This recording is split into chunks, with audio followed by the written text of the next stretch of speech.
आशा करता हूं आप सब बहुत अच्छे होंगे। मेरा नाम है सिद्धांत अग्निहोत्री, स्टडी IQ पे आपका बहुत बहुत स्वागत है। दोस्तों, इंडियन एक्सप्रेस का आर्टिकल है एक्सप्लेन्ड सेक्शन में, तो मैं इसको कवर करूंगा। ये केस जो है ना बहुत पुराना है। केरल हमेशा एक ऐसा राज्य है जो आइडियलिस्ट स्टेट रहा है। केरल काफी ज्यादा डेवलप्ड है और आज से नहीं 2000 सालों का अगर आप इतिहास देखें तो केरल का इतिहास कमाल का है। कोस्टल एरिया है, लिटरेसी रेट हमेशा 100% रहता है। लेकिन केरल के जो चीफ मिनिस्टर हैं पिनरई विजयन, उनके ऊपर एक बहुत बड़ा आरोप लगा है। यह केस काफी पुराना है, जिसको SNC लेवलिन केस बोला जाता है। इन शॉर्ट, केरल का हाइड्रो इलेक्ट्रिक स्कैंडल क्या था, कैसे पैसे का गबन हुआ, पिनरई विजयन एक अक्यूज्ड हैं और क्यों अभी ये न्यूज में है, हम इस लेक्चर में जानेंगे। लेकिन आपको मैं बता दूं, विजयन जो है उनको बरी किया गया, इस केस में निर्दोष पाया गया है। यह भी आपको जानना बहुत ज्यादा जरूरी है। CBI कोर्ट तक ने विजयन को डिस्चार्ज किया हुआ है। तो हम इस केस को समझेंगे थोड़ा। तो चलिए आगे बढ़ते हैं। स्टडी IQ का ऐप आप डाउनलोड करें, वहां से आप UPSC के स्मार्ट कोर्स अवेल कर सकते हैं। हम सबसे पहले SNC लेवलिन के बारे में छोटा सा एक जिस्ट ले लेते हैं। देखो, हाइड्रो इलेक्ट्रिक स्कैंडल है ये। हाइड्रो इलेक्ट्रिक स्कैंडल मतलब क्या? जाहिर सी बात है कि पावर स्टेशन यहां पे बनाने थे। 375 करोड़ का घपला है। कुछ लॉस जो है वो 375 करोड़ का भारत को हुआ। SNC लेवलिन जो है वो एक कैनेडियन कंपनी है, ठीक है।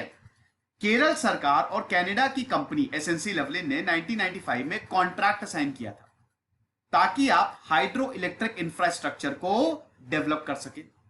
अब उसी में ही इतना ज्यादा जो स्टेट को लॉस हुआ है, ये क्यों हुआ है? लगातार इस पे सवाल उठाए गए, कोर्ट में मामला चला, CBI ने इसकी जांच की, लेकिन जो भी इसमें थे प्राइम, इसमें one of the main accused जो थे पिनरई विजयन, जो अभी चीफ मिनिस्टर हैं, उनको डिस्चार्ज कर दिया गया। पहले यह था कि पिनरई विजयन को लेके आओ, इनका सबसे बड़ा हाथ है, तो P विजयन को लेके आए। जब हम, आपको पता ही है कि P विजयन जो है अभी इस समय केरल में CPI मार्क्सिस्ट है, communist party of India Marxist है। तो पिनरई विजयन को जब हम लेके आए यहां पे, जब इस केस में उनको एक अक्यूज्ड बनाया गया, तो कोर्ट ने उनको छोड़ दिया, CBI कोर्ट ने भी उनको छोड़ दिया, ठीक है, जो भी चार्जेस किए गए थे। लेकिन CBI जो है वो फिर गई केरल हाई कोर्ट में, एक अपील फाइल की। केरल हाई कोर्ट ने भी पिनरई विजयन को अक्विट कर दिया, ही वाज एक्विटेड अगेन। फिर 2020 में CBI ने अगेन एक्विटल के खिलाफ पिटीशन दायर किया है, जो कि सुप्रीम कोर्ट में पेंडिंग है, और अब उसकी सुनवाई होने वाली है। समझे आप? इसीलिए दोस्तों ये जो मामला है ये बहुत ज्यादा जरूरी है समझना। अब हम समझते हैं कि SNC लेवलिन केस था क्या। स्टेप बाय स्टेप चलेंगे, लेकिन इससे पहले मैं इंस्टा पे आ गया हूं, आप मुझे फॉलो कर सकते हैं। मुझे देखिए, मुझे पता है मैसेजेस बहुत पेंडिंग हो गए हैं, आई एम रियली सॉरी, मैं उसका आंसर नहीं कर पाता हूं। 12 अक्टूबर से 9 बजे से 10 बजे तक मैं आपकी क्वेरीज आंसर करूंगा, यह मेरा वादा है आपसे। चलो अब हम बात करते हैं ये क्या था SNC लेवलिन। आप समरी तो समझ ही गए, हाइड्रो इलेक्ट्रिक स्कैंडल था। देखो 1996-1997 में जब पिनरई विजयन जो थे, P विजयन जो थे, इलेक्ट्रिसिटी मिनिस्टर थे, उस समय LDF गवर्नमेंट थी केरल में, तो यहां पे एग्रीमेंट साइन हुआ था KSEB, Kerala state electricity board, और कैनेडियन फर्म SNC लेवलिन के बीच में। क्या था ये? 3 हाइडल पावर प्रोजेक्ट जो केरल में है, ये 3 हाइडल पावर प्रोजेक्ट बहुत ही ज्यादा इंपॉर्टेंट। कहां कहां पे? पल्लीवसाल, सेंगुलम और पन्नियार। 1940 और 1964 इदुक्की डिस्ट्रिक्ट में जो केरल में है, यहां पे इनको इंस्टॉल किया गया था। तो भैया बिजली से ये रिलेटेड है।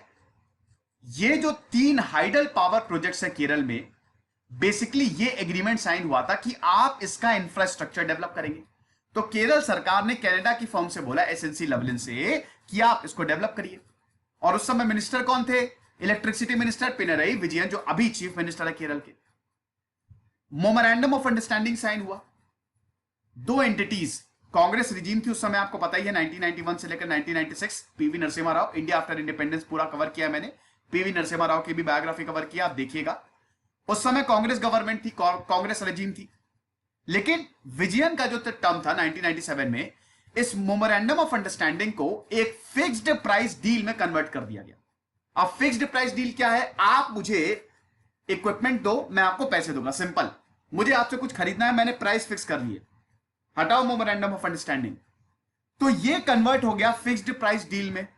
अब इस डील के तहत क्या था कि ये जो एसएनसी लवलिन है, ये इक्विपमेंट और इंजीनियरिंग सर्विसेज देंगे प्रोजेक्ट को। कितनी कॉस्ट होगी? 240 करोड़, 239.81 करोड़ प्रिसाइसली, समझे आप?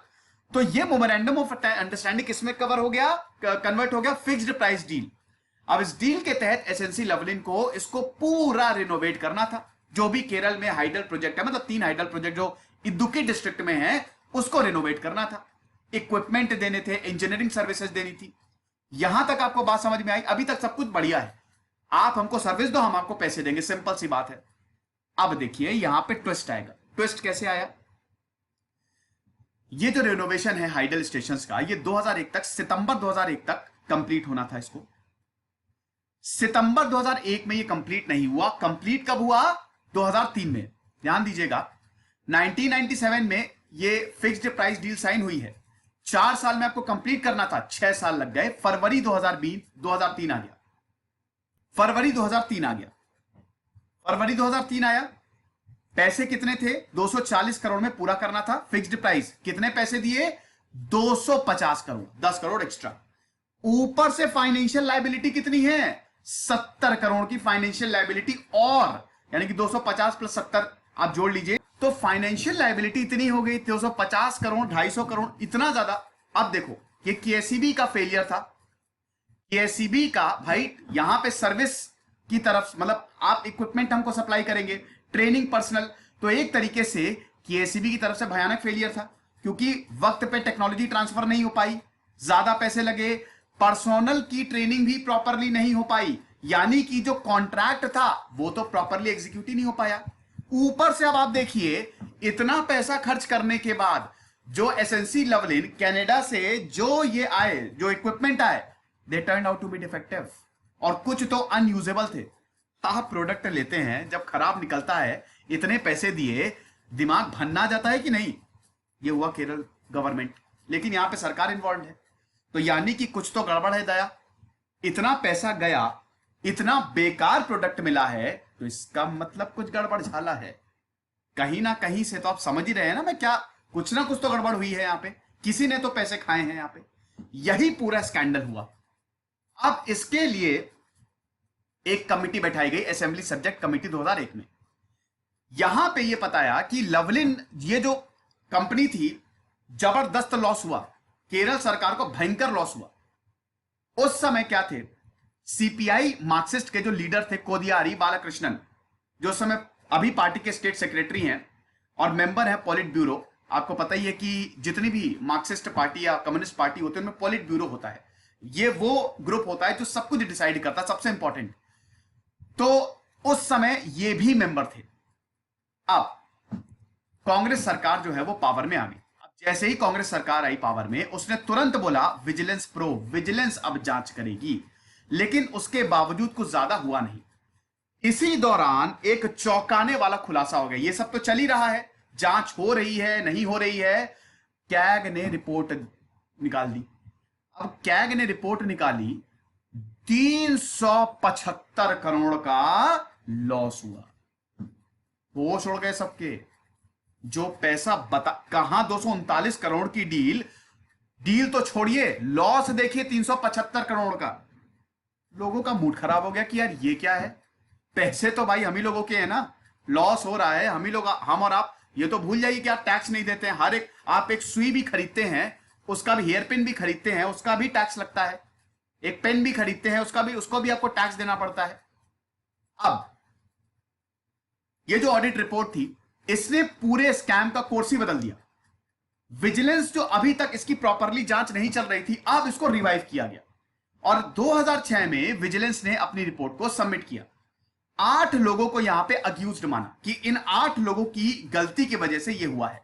अब ध्यान से दीजिएगा, उस समय इलेक्ट्रिसिटी, मैंने क्या बताया, इलेक्ट्रिसिटी मिनिस्टर कौन थे, पिनरई विजयन। इन सब में आप उनको मत भूलें। तो विजयन थे।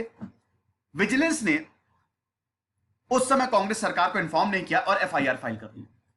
अब भैया ये बहुत बड़ा, सरकार से बिना पूछे आप एफआईआर। देखिए सीबीआई को केज्ड पैरेट बोला जाता है। क्यों ऐसा बोला जाता है? क्योंकि सीबीआई जो है वो एक केज्ड पैरेट है, क्योंकि वो इंडिपेंडेंट नहीं है, वो आजाद नहीं है। भारत में कोई भी ऐसी इंस्टीट्यूशन जो है कोई इंस्टीट्यूशन जो है वो आजाद नहीं है। अगर आप जुडिशरी को छोड़ दे, उसको छोड़ दे, बाकी जो विजिलेंस है, सीबीआई, ये सब दे आर नॉट इंडिपेंडेंट। सरकार की परमिशन लेनी पड़ती है।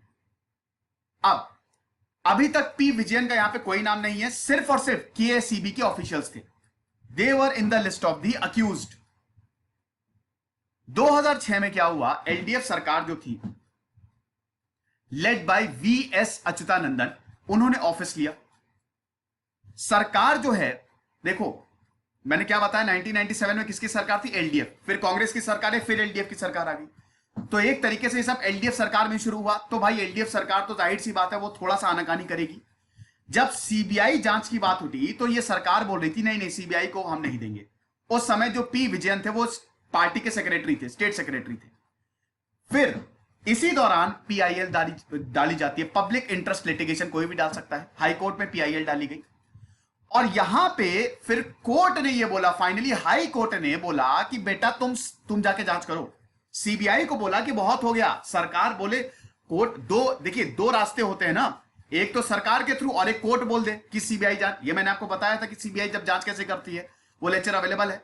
तो 2007 में सीबीआई को कोर्ट ने बोला कि सीबीआई को कि जाके जांच करो।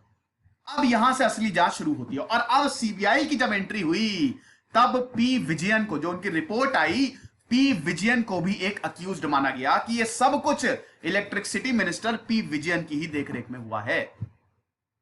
उस समय केरल के जो गवर्नर थे उनसे यह परमिशन मांगी गई कि हमको विजयन को प्रोसिक्यूट करना है, जो उस समय मिनिस्टर थे। ठीक है, मतलब वो मिनिस्टर रहे हुए थे और इस केस में आपको परमिशन लेनी पड़ती है।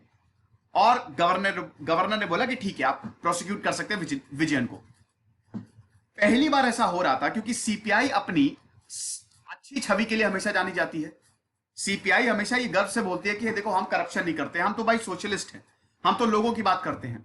ये सीपीआई का हमेशा स्टैंड रहता है। ये पहली बार था कि पॉलिट ब्यूरो का मेंबर जो है, पॉलिट ब्यूरो मैंने बताया ना सबसे ऊपर होती है, किसी भी कम्युनिस्ट पार्टी में आप देखेंगे तो सबसे ऊपर होती है पॉलिट ब्यूरो।